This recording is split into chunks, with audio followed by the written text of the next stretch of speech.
I'm going to go probably play Silent Hill 2 and remind myself that there is some actual good out there and there's a good story hiding in Silent Hill, but it's just not in this film.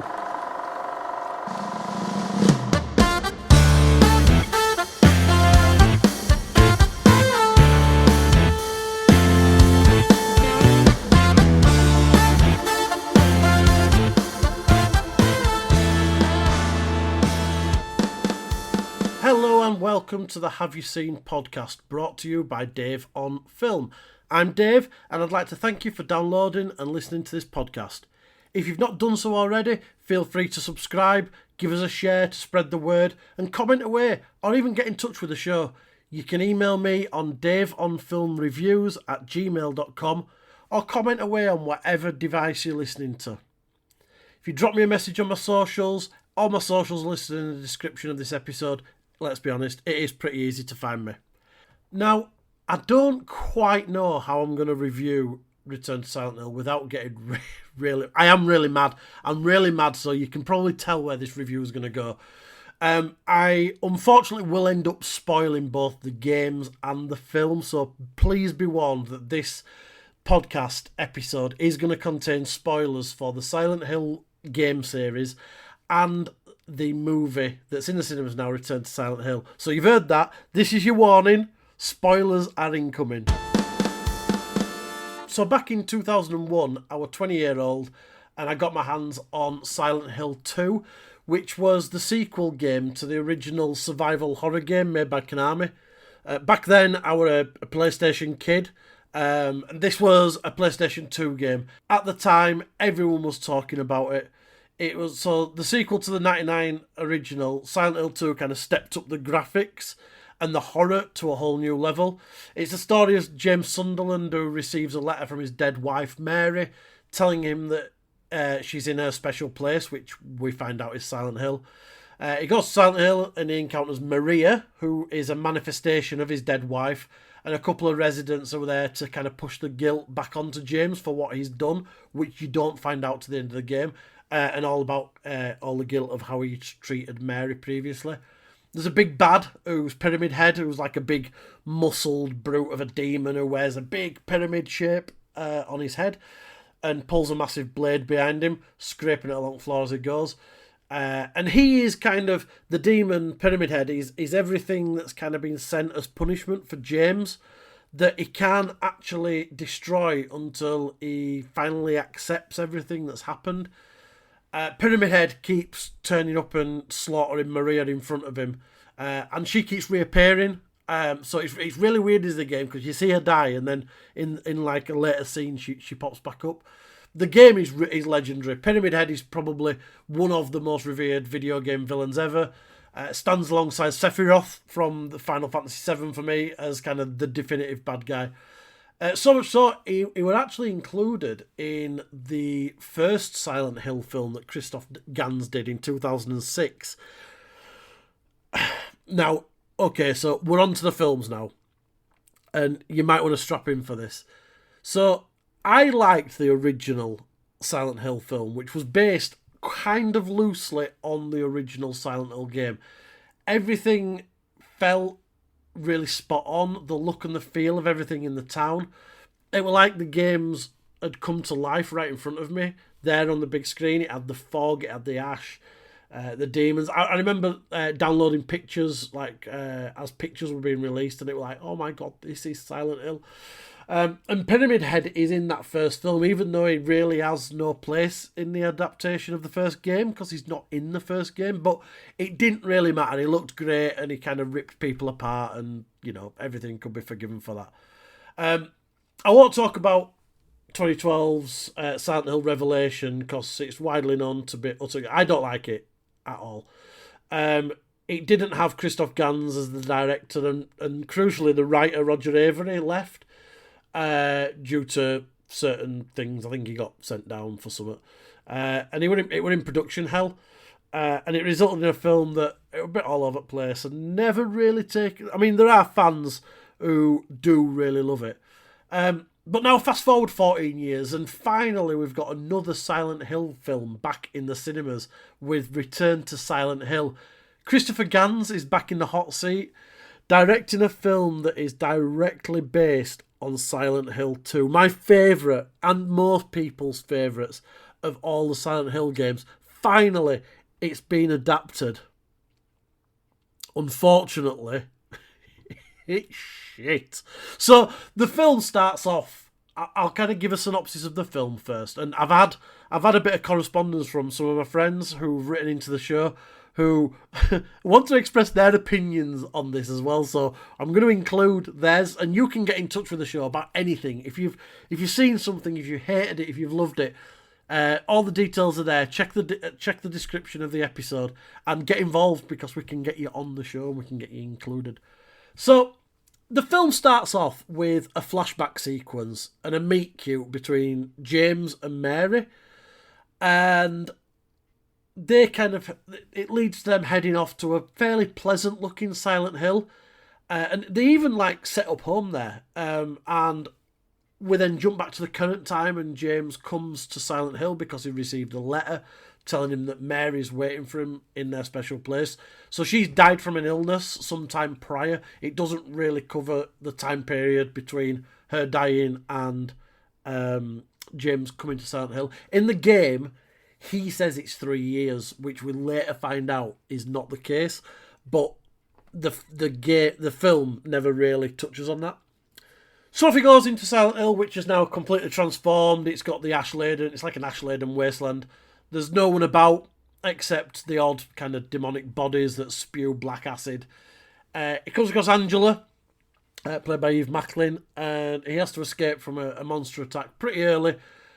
And he ends up in the apartment building that he lived in with Mary. He meets Eddie, who's an angry man, but who's actually quite enjoying having the whole town to himself. And I think he says, now all the idiots have disappeared or whatever. And there's a young girl called Laura who's scared of something, and we soon quickly find out it's Pyramid Head, and Pyramid Head turns up and scares James. Then through various flashbacks and conversations, we learn that James found out that Mary was in a cult within Silent Hill, one which worshipped her father, and the cult were effectively poisoning her, which led to her illness and ultimately her death. James kind of continues to try and look for her in Silent Hill because of this letter that he got saying that she were there, but he finds Maria, so Maria looks exactly like Mary, but in an over-sexualized way, and she's kind of his manifestation of Mary, and together they try and uncover what's happening while battling kind of wild knife-wielding nurse demons. And kind of James is on in a turmoil as everything gets more and more insane and, quite frankly, gets really stupid.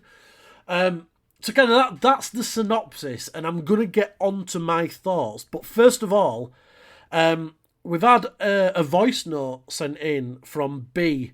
And B I've known for a few years. She used to work at the cinema that I used to go to all the time, so we used to always chat about films. She's very much into a Warhammer, and she's on Instagram. You can go find her as B Jasmine Paints. She paints Warhammer figures. Some of them are absolutely amazing. Warhammer's not my thing, but some of the artistry that goes into it's fantastic. But she is very passionate about Silent Hill, and when I saw that she'd gone to see it and I wanted to get her opinion on it after she came out of the cinema, I said to her, will you do me a favour? Will you send in a review as soon as you come out? Now, this is a good 4.5 minutes of someone just utterly ranting about Silent Hill. Return to Silent Hill. Hi, Dave. I've just got out of the cinema. I need a bit to work out my thoughts for how I was going to review this film. So here's my review for Return to Silent Hill. I need to start by saying I'm a huge fan of the franchise, and the second game is one of the greatest games of all time, in my opinion. And if you've played the game, you know, the whole point of it, and you understand James and his mind, I guess. The whole thing of the game is to do with his guilt and, the manifestation of that, I guess.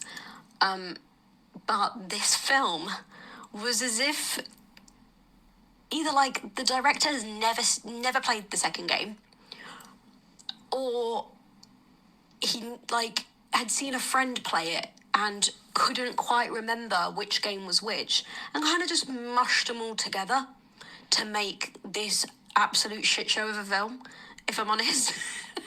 Which is crazy because it's the same guy that directed 1 and 2, like the films, like the last 2 films. Like 2 wasn't a very good film, but the first one was alright.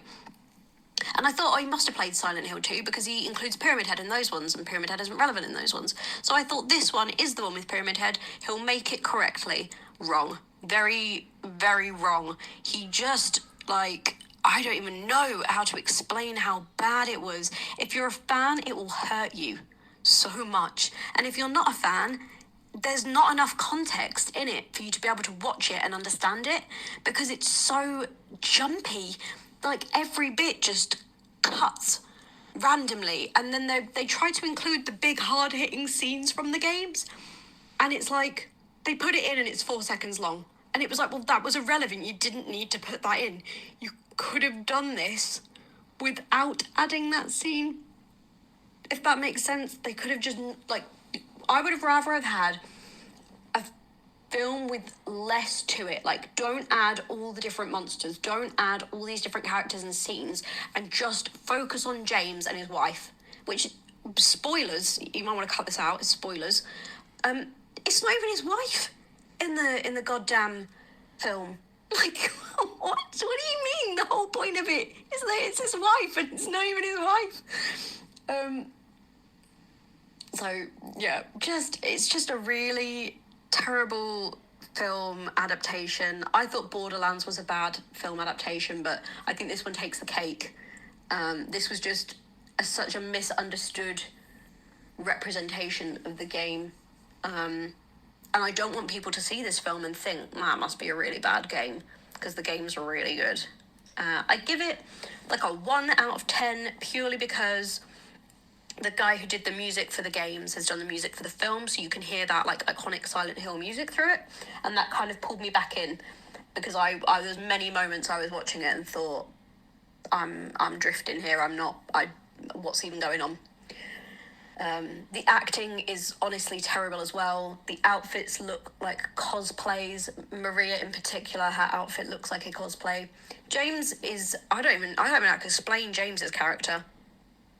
James's character is if you chucked him in H&M and pulled him back out, because his outfit is like this weird little grungy rock star guy, and we all know that's not James. Where's the green jacket? I just wanted the green jacket. There's a lot of irrelevant characters that get put into this film, and I don't understand it, because you had this perfect game with a perfect story here, and you just messed it up. I don't know. Yeah, I don't recommend the film.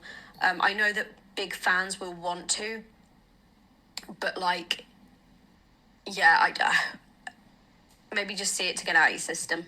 But I really, really hope in the future, if we get other Silent Hill game adaptations to films, we maybe get Silent Hill F, and maybe it's done right.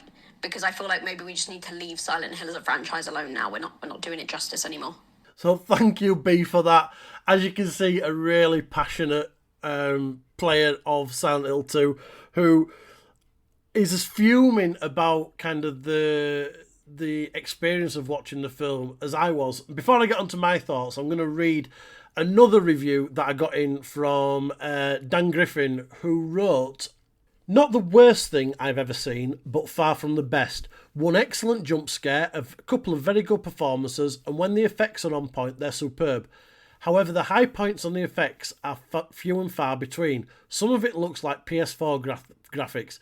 There's rarely a sense of peril. Stories are tad predictable. Some of the first-person view shots are nauseating, and it seems to take forever in the end sequence. To complement Sandwich it, Hannah Emily Anderson and Evie Templeton both delivering their roles, and the close-ups of the cockroach monsters made my skin crawl. Fans of the franchise or anyone who's played Silent Hill 2 may get more value out of it. I may be at a disadvantage not being familiar with the source material." Well, Dan, I can honestly say you're probably at an advantage having never seen and never played the original game, because I think having played the original game, it makes the film so much worse. It really does, and that's one of the real problems that I have with it. I got another review in from my friend Yvonne, and she said, my review would be 1 out of 10. Casting was terrible, even though the actors tried really hard. The parts of Silent Hill 2 story that made it work were removed or altered in ways that made them lose their mystery. And where the fuck was Eddie after the 2 brief scenes that amounted to nothing? Yeah, so the Eddie character is a big character in the game. And he's there in the film, but for a really brief amount of time, and it's so annoying. So I want to get onto kind of my review of it. So first of all, I want to kind of touch on the good things. The design of Silent Hill is great. Kind of when James is in the ash-covered town, everything's spot on. It's eerie, it's foggy, and everything feels just a little bit off, which is great, and that fits in really well with the game. So a fair amount of credit has got to go to the production design team on this. And when it transforms into the kind of the demonic side of the town with metal walls and everything's nasty, they've done a good job with that. And we do get some nice payoffs with some of the visuals in the early parts of the film too. So you have the infamous shot of James looking in the dirty mirror at himself, which is iconic kind of due to the nature of the story and the fact that the whole thing is about him kind of looking inside himself. The music, as was touched on by B, is incredible. Akira Yamaoka, who did the games, did the music for the games, he's back and provides kind of the perfect soundtrack to Silent Hill. I just wish that the rest of the film could have lived up to that. My gripes started really early. Having a meet cute between James and Mary and showing them heading off into Silent Hill together just set a completely different pace for the start of the film than what we needed. It almost feels like it's a rom-com, which is as far away from Silent Hill as you can get. Now, I know that when you're adapting a video game that kind of includes a lot of combat, you can't just throw a load of combat scenes into the film. But the whole story just lacked any real sense of peril. There's a scene later on where there's a load of nurses lurching at James and Maria, and he's got his metal bar, which, if you've played Silent Hill, you'll love that metal bar. And he's smashing the heads of the demons, and they're like porcelain, which is a really odd choice, because I always remember them kind of being flesh and blood, but that might be just my recollection of it, because it is quite a while since I did play the game.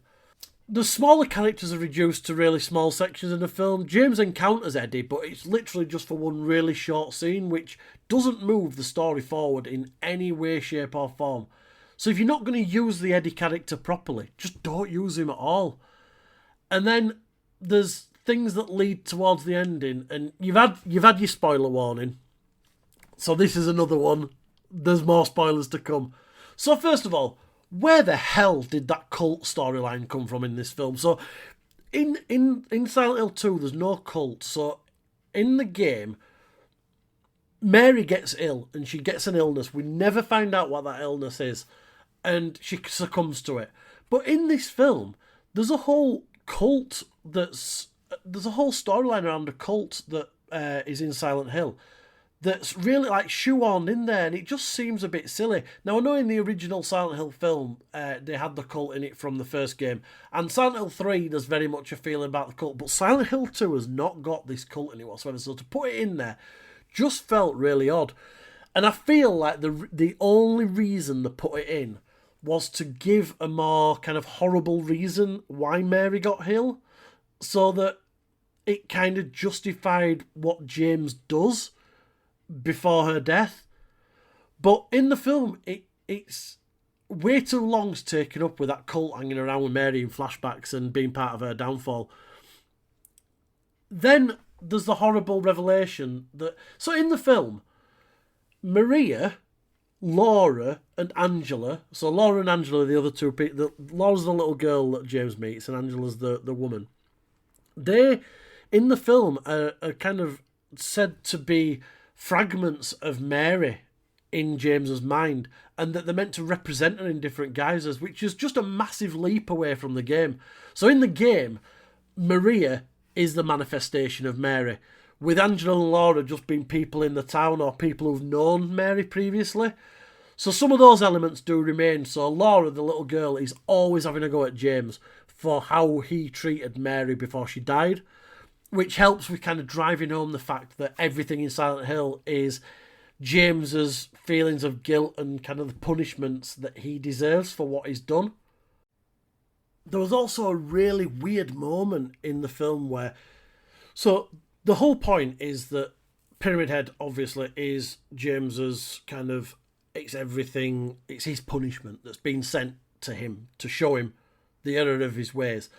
But to show that on screen, what they do is they have James look at Pyramid Head and it zooms right inside his big metal head and he sees himself as Pyramid Head. It's like, no, that's not... Don't show it like that. It's just a horrible way to show it.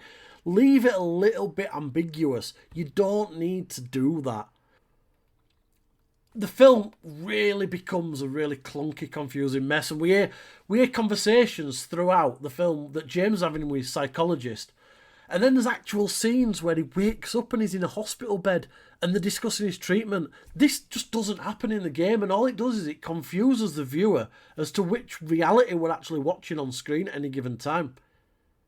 Then there's the computer graphics, which Dan touched on. It is really naff in places. There's a scene really early on with some moths, and they're kind of on one of these figures, and it's clear to see that they've not been drawn correctly, and they're kind of like just floating over it, and it's like it's been put together on the cheap. And then all the demons and the bad guys, they all move. It looks like they've been animated in stop motion, which is a shame, because it kind of removes a lot of the threat. So gone also is the repeated killing of Maria by Pyramid Head. For me, in the game, this is a really pivotal part of the story. But no, it's like Christopher Gans decided that wasn't needed here. And it suffers because of it. A lot of the film's kind of all over the place. It's often not clear what's real and what's not, what's flashback and what's now. And the reveal about James killing Mary is left way too late, by which point I just didn't care. In the game, it's kind of hinted at through videotapes really early on that he's actually killed her. But he obviously he remembers it in a different way because he's kind of his mind's gone to a different place with it. But it kind of just leaves it really late here, and then we get an ending which covers one of the... So the game has multiple endings depending on choices that you've made during the game, and it shows, and then there's a horrible scene which shows us like the what might have been version where it flashes back to that meet cute at the beginning, and they go a different way, so they never go to Silent Hill, and it's like, come on, really? All in all, it's an utter mess of an adaptation of a much-loved game. I feel like Christoph Gans, who's been said to be a massive fan of the Silent Hill franchise, I feel like he's really missed the mark with this. Like B said in a voice note, it's almost like he hasn't watched and played the game, but he has. And this is the issue that we've got. It's apparently when the original film was wanting to get greenlit, he spent 5 years trying to get it greenlit, writing letters and sending videos to Konami showing how much of a fan of the games he was. Well, Christoph, if you're a fan of the games, stick to the game. People love the game because it's amazing. It's really well put together. The story's fantastic, and people still talk today about how good this game was. Silent Hill 2 came out 25 years ago, and people are still talking about how perfect the game is, how perfect the storyline is. Yeah, it's got its flaws. Of course it has. It's a Silent Hill game. They've all got flaws. They're all a bit stupid. But the film is even more stupid. And the film it's almost been made by somebody who kind of doesn't get the main theme of Silent Hill 2. And the main theme of Silent Hill 2 is that you've got this guy, James, whose wife was ill, she got really poorly, and he's killed her, and he's not really been nice to her and killed her, and then he's feeling all this guilt. And in the game it reveals that it only happened 3 days ago, and he's in Silent Hill, and it's like all the guilt and everything that's kind of built up is feeding on him, and that's what Pyramid Head is, and that's what all these nurses are. It's all that nastiness is all built up. But in the film, we don't kind of get the touch on it. But it's such a weak adaptation. I've given this generously 1 star out of 5. The acting is horrible. Like B said, the costumes, Maria's costume, it looks like they've just gone into a wig shop and gone, yeah, that one'll do. And everything about it is it's just not good. Save your time, save your effort. If you're a diehard fan, go watch it, but you're going to be absolutely disappointed.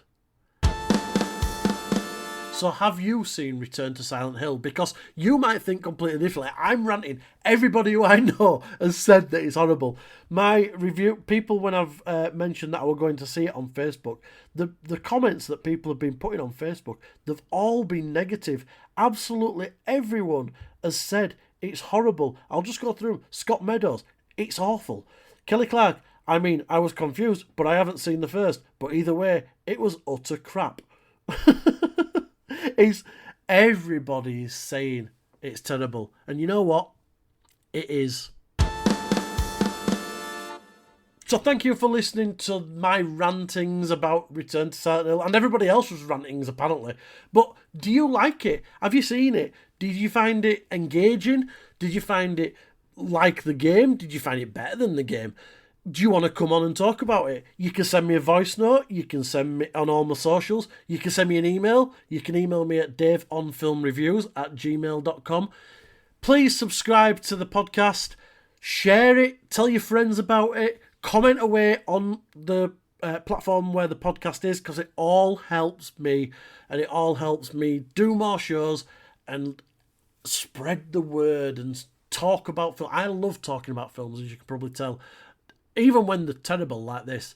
And I could have ranted about Silent Hill, Return to Silent Hill, for a lot longer than I have done. But I'm going to stop it there because I need to go and have a lie down. I'm going to go probably play Silent Hill 2 and remind myself that there is some actual good out there and there's a good story hiding in Silent Hill, but it's just not in this film. So thanks for listening to this podcast, and remember, keep those time circuits on and that flux capacitor fluxing.